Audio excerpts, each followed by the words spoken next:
Assalamualaikum warahmatullahi wabarakatuh. Kawan-kawan, ketemu lagi di channel Levin Agustin, masih dalam edisi burung cendet.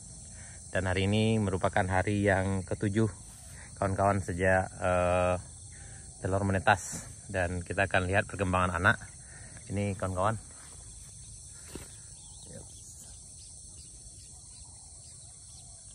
Oke.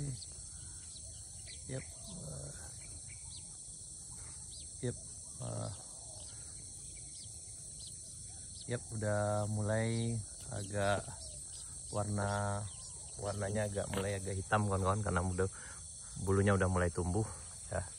Karena memang sekarang adalah hari yang ke-7. Nah, biasanya ini butuh waktu sekitar 14 hari sebelum anak meninggalkan sarang dan bisa terbang.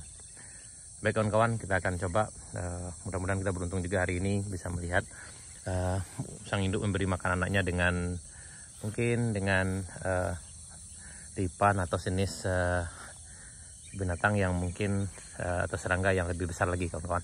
Baik kawan-kawan, selamat menyaksikan.